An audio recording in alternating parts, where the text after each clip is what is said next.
Shri V R Anup, നേരത്തെ Shri Praveen M Kumar സംസാരിക്കുമ്പോൾ അങ്ങടക്കം കേട്ടിട്ടുള്ള കാര്യങ്ങളാണ്. അവിടെ ആഭ്യന്തര പ്രശ്നങ്ങൾ ഉണ്ടായിരുന്നു. ഒരു രാജിക്കത്ത് എഴുതി ഒപ്പുവെച്ച് ഒരു സ്വതന്ത്രന്റെ പക്കൽ കൊടുത്തതിന് ശേഷമാണ്, അദ്ദേഹമാണ് അത് ലീക്ക് ചെയ്തത് എന്ന് പ്രവീൺ കുമാർ പറഞ്ഞു. കൊടുത്തതിന് ശേഷമാണ് പ്രസിഡന്റ് തെരഞ്ഞെടുപ്പിനെ അഭിമുഖീകരിക്കാൻ നിങ്ങളുടെ പാനൽ തന്നെ തയ്യാറാകുന്നത്.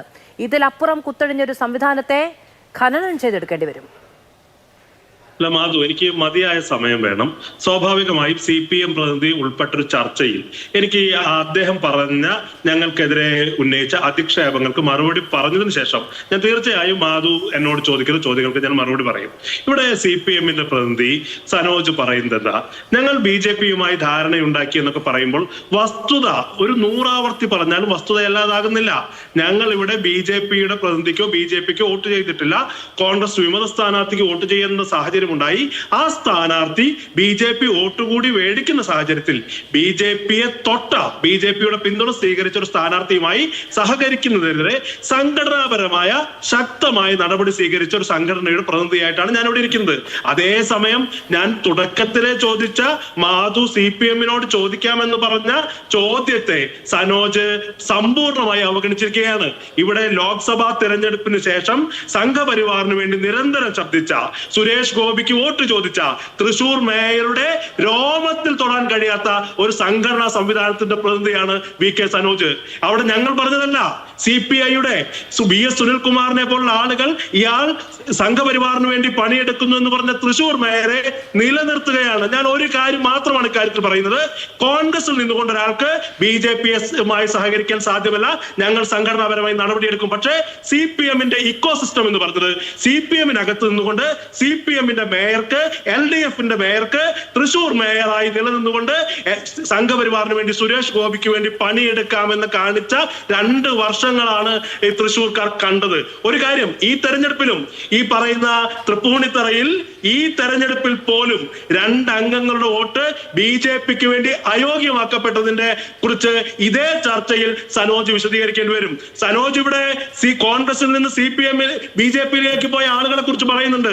അങ്ങനെ ആരും പോയിട്ടില്ല എന്നുള്ള അമിത അവകാശവാദമൊന്നും ഞങ്ങൾക്കില്ല. പക്ഷേ തിരുവനന്തപുരം മേയർ ഈ പറയുന്ന രാജേഷ് അടക്കമുള്ള ആളുകൾ അദ്ദേഹത്തിന്റെ ഇന്നത്തെ അഭിമുഖത്തിൽ പറഞ്ഞു SFIക്കാരായി തുടങ്ങിയതാ. മക്കളുടെ കണക്കെടുത്ത് അതും ഞങ്ങൾക്ക് പറയേണ്ടി വരും. സമ്പത്തിന്റെ സഹോദരൻ അനിരുദ്ധന്റെ മകൻ, നിങ്ങളുടെ MP അനിരുദ്ധന്റെ മകൻ ഇപ്പോൾ തിരുവനന്തപുരം ഹിന്ദു ഐക്യവേദിയുടെ ജില്ലാ പ്രസിഡന്റാണ്. അപ്പോൾ സനോജ് അതൊന്നും വേണ്ട. ഓരോ ഗ്രാമത്തിലും, ഓരോ നഗരത്തിലും, ജില്ലാ തലത്തിലും, സംസ്ഥാന തലത്തിലും പോയ ലിസ്റ്റ് ഞാൻ പറയാം. വിശ്വനാഥ മേനോൻ എന്ന് പറയുന്ന അമ്പാടി വിശ്വനാഥ മേനോൻ, നിങ്ങളുടെ ഇടപ്പള്ളി പോലീസ് സ്റ്റേഷൻ ആക്രമണ കേസിലെ പ്രതി, അദ്ദേഹത്തെ പോലെ ഐതിഹാസിക ചരിത്രമുള്ള ഒരാൾ ആദ്യമായി കേരളത്തിലെ കോൺഗ്രസിലെ ഏതെങ്കിലും മുഖ്യധാര രാഷ്ട്രീയ നേതാവ് LDFൽ നിന്നോ UDFൽ നിന്നോ പോയിട്ടുണ്ടെങ്കിൽ അത് നിങ്ങളുടെ മുൻ നേതാവ് വിശ്വനാഥ മേനോൻ NDയുടെ സ്ഥാനാർത്ഥിയായി മത്സരിച്ചതാ.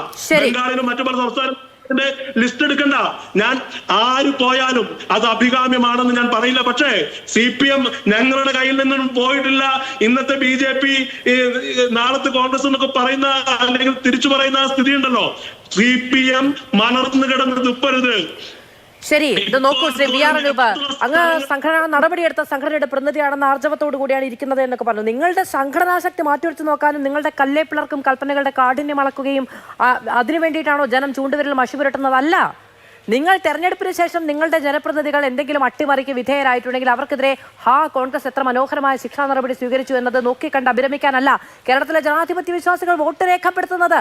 അത് കോൺഗ്രസിന് അനുകൂലമായി വോട്ട് ചെയ്താൽ കോൺഗ്രസ് ഭരിക്കുന്നത് കാണാനാണ്. CPMന് അനുകൂലമായി വോട്ട് ചെയ്താൽ CPM ഭരിക്കുന്നത് കാണാനാണ്. അല്ലെങ്കിൽ തോറ്റുപോയാൽ അന്തസ്സോടെ മാറി നിൽക്കുന്നത് കാണാനാണ്.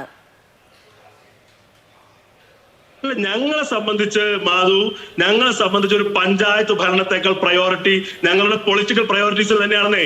അതുകൊണ്ടല്ലേ ഒരു പഞ്ചായത്തിലെ മുഴുവൻ മെമ്പർമാരെയും കോൺഗ്രസിനെ സംബന്ധിച്ച് രാജിവെച്ച് ഞങ്ങളല്ല എന്ന് പറഞ്ഞു മാറി നിൽക്കുന്നത്. അപ്പൊ നിങ്ങൾ എന്ന് പറയുന്ന ഒരു സ്വത്വം നിങ്ങൾക്കുണ്ടോ? ഒരു കാര്യം വ്യക്തമല്ലേ, കോൺഗ്രസിൽ നിന്ന് നിങ്ങൾ ഒരു തർക്കത്തിന് വേണ്ടി മാധു പറഞ്ഞ് സമ്മതിച്ചാൽ, ഞാൻ പറയുന്നു കോൺഗ്രസിൽ നിന്ന് രാജിവെച്ചാലും പുറത്താക്കപ്പെട്ടാലും കോൺഗ്രസിൽ നിന്നുകൊണ്ട് BJPയുമായി ഏതെങ്കിലും തരത്തിലുള്ള സഹകരണം സാധ്യമല്ലാന്ന് ഞങ്ങൾ പ്രഖ്യാപിച്ചു. പക്ഷേ CPMൽ നിന്നുകൊണ്ട്, CPMന്റെ മേയറായി നിന്നുകൊണ്ട് സുരേഷ് ഗോപിക്ക് വേണ്ടി പണിയെടുക്കാമെന്നുള്ളതാണ് കേരളത്തിന്റെ സമകാലികമായ രാഷ്ട്രീയ കാലാവസ്ഥ. അതിനെ കുറിച്ച് കൂടി സനോജ് മറുപടി പറയണം. ഞാൻ ചോദിക്കാമല്ലേ, പറയൂ. ഞാൻ പറയാലോ, ഞാൻ പറഞ്ഞില്ലേ, ഞാൻ അങ്ങനെ കോൺഗ്രസ് നടപടി എടുത്തത് കൊണ്ടല്ലേ മാധു ഇന്ന് ഈ ചർച്ചയിൽ ഞാൻ അതിനെ കുറിച്ച് സംസാരിക്കാൻ. നടപടി എടുക്കാതെ എന്ത് ചെയ്യാൻ കഴിയും?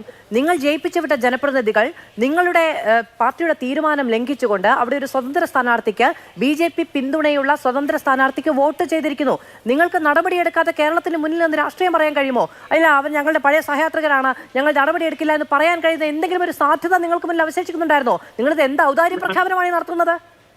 ഔദാര്യമൊന്നുമല്ല മാധു, ഞങ്ങൾ ജനങ്ങളെ അങ്ങനെ ജനങ്ങൾക്ക് എന്തെങ്കിലും ഔദാര്യം ചെയ്യുന്ന ആളുകളായി സ്വയം അടയാളപ്പെടുത്തുന്നില്ല. പക്ഷേ സുരേഷ് ഗോപിക്ക് വേണ്ടി വോട്ട് ചെയ്ത തൃശൂർ സുരേഷ് ഗോപിയെ പ്രകീർത്തിച്ച മികച്ച സ്ഥാനാർത്ഥിയാണ്